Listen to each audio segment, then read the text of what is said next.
हर खबर पर होगी आपकी पकड़। डाउनलोड कीजिए एबीपी लाइव ऐप।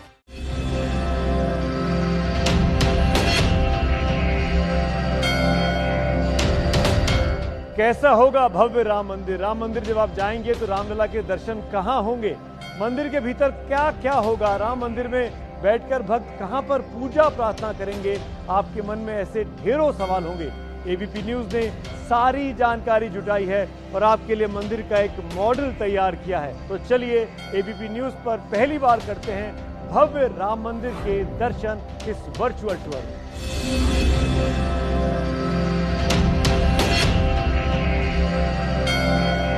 हमने तमाम एक्सपर्ट से बात कर जानकारों से बात कर ये जानकारी जुटाई है और मंदिर का वैसा ही मॉडल आपके सामने हूबहू तैयार करने की कोशिश की है, जैसा कि आपको 3-4 साल के बाद दिखाई दे सकता है।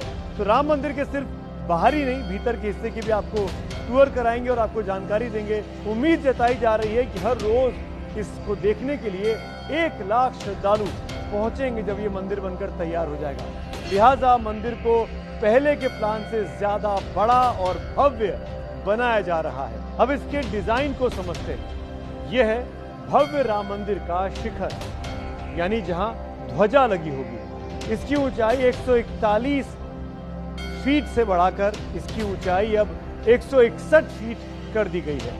वजह, चूंकि पूरे मंदिर का एरिया साइड से बढ़ाया गया है, यानी लंबाई और चौड़ाई बड़ी है, इसीलिए ऊंचाई भी बढ़ानी पड़ी। अब ये 360 फीट लंबा और 235 फीट चौड़ा हो गया है। इसी शिखर के ठीक नीचे होगा गर्भगृह, मतलब मंदिर का सबसे प्रमुख और अहम हिस्सा। यहीं पर रामलला विराजमान होंगे। पहले के मॉडल से अब में यह फर्क आया है कि पहले गर्भगृह के आगे 2 मंडप थे, जिसे बढ़ाकर अब 5 मंडप तक कर दिया गया है।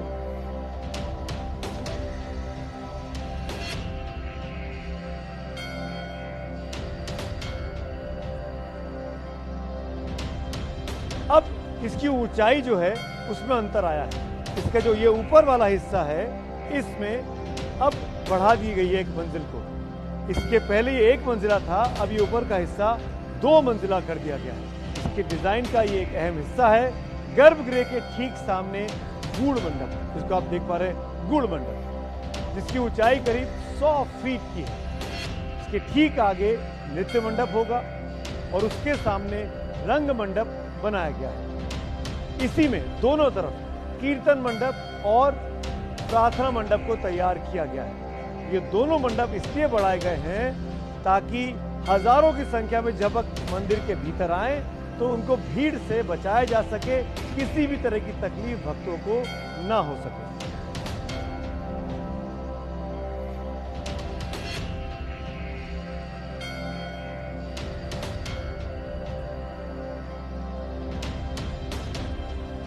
तो यह है भव्य राम मंदिर का भव्य प्रवेश द्वार, जिसके ठीक सामने मैं इस वक्त खड़ा हुआ हूं। एक बार फिर साफ कर दें कि यह आर्टिस्टिक इंप्रेशन है। जी हां, ये वर्चुअल टूर है।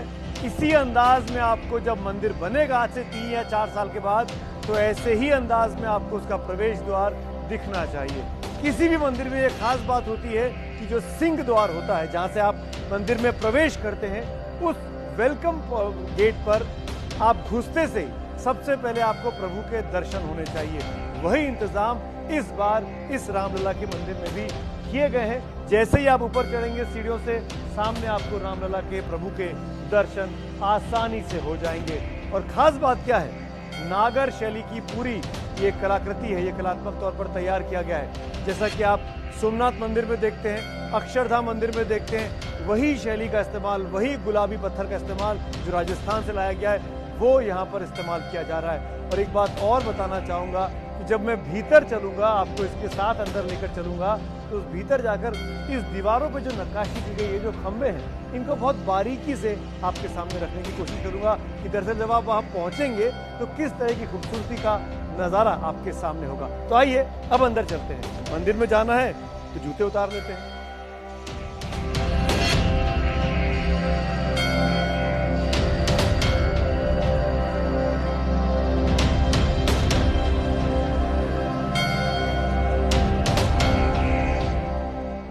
तो कुछ इसी तरीके के खंबे होंगे, हाथी, कमल पुष्प, मंदिर शिखर, सब कुछ आपको ऐसा ही खंभों पर देखने को मिलेगा। मैं फिर साफ कर दूं कि ये आर्टिस्टिक इंप्रेशन है। जब असल में मंदिर बनकर तैयार होगा तो सब कुछ ऐसा ही दिखना चाहिए। यही कोशिश एबीपी न्यूज इस वर्चुअल टूर में आप जैसे खास दर्शकों के लिए कर रहा है। एक एक खंबे पर शानदार नक्काशी का काम होगा और हर खंबे की अपनी एक कहानी है। कहानी ये, एक पत्थर की नक्काशी का काम एक ही कारीगर को दिया गया था। वजह यह थी कि एक कलाकार अगर डिजाइन तैयार करेगा, बनाएगा, तो उसमें कोई भिन्नता नहीं आएगी। अगर दो लोग बना सकते तो डिजाइन अलग अलग भी हो सकती थी। इसीलिए एक खंबा एक व्यक्ति को दिया गया, एक कारीगर को दिया गया। और एक और खास बात बताना चाहूंगा आपको इन पिलर्स के बारे में, इसमें किसी भी तरह का लोहा या स्टील का इस्तेमाल नहीं किया गया है। ये सबसे खास बात है। लोहे में जंग लग सकती है, खराब पड़ सकता है। अब जब लोहा नहीं लगा है तो आप मान सकते हैं, जान सकते हैं कि सालों साल तक मौसम की मार झेलने के बावजूद भी ये मंदिर और ये खंबे और ये दीवारें ऐसी ही भव्य और आलीशान दिखाई देती रहेंगी।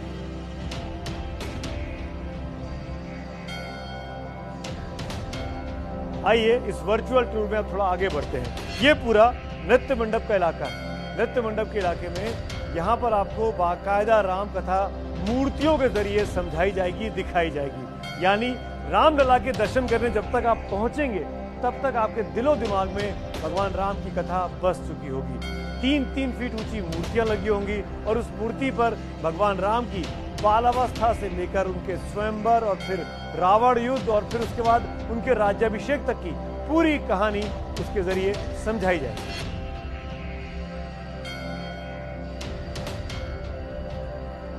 रंग मंडप, नृत्य मंडप होते हुए आप गूढ़ मंडप में पहुंचेंगे और उसके बाद गर्भगृह है जहां पर रामलला विराजमान होंगे।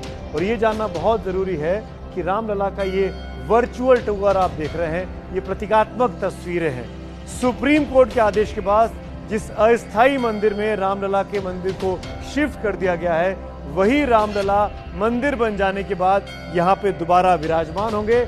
एक भव्य सिंहासन पर उनको विराजमान किया जाएगा। और सबसे खास बात यह है कि इस गर्भगृह में कोई भी खिड़की नहीं होगी।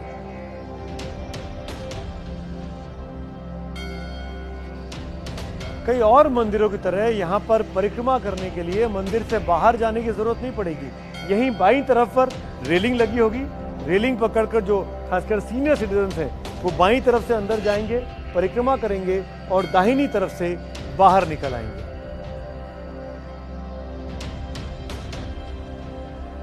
रामलला के दर्शन करने और परिक्रमा करने के बाद जब आप बाहर निकलेंगे तो यहाँ बाईं तरफ पर प्रार्थना मंडप बनाया गया है।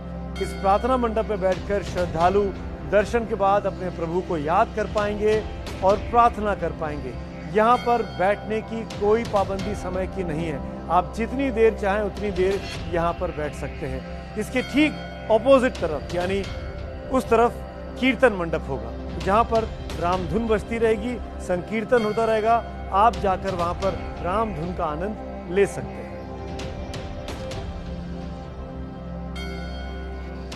हम अब गर्भगृह के ठीक ऊपर प्रथम तल यानी फर्स्ट फ्लोर पर आ चुके हैं। यहाँ पर आपको राम दरबार देखने को मिलेगा, यानी नीचे रामलला और यहाँ पर फर्स्ट फ्लोर पर राम दरबार के आप दर्शन कर सकते हैं।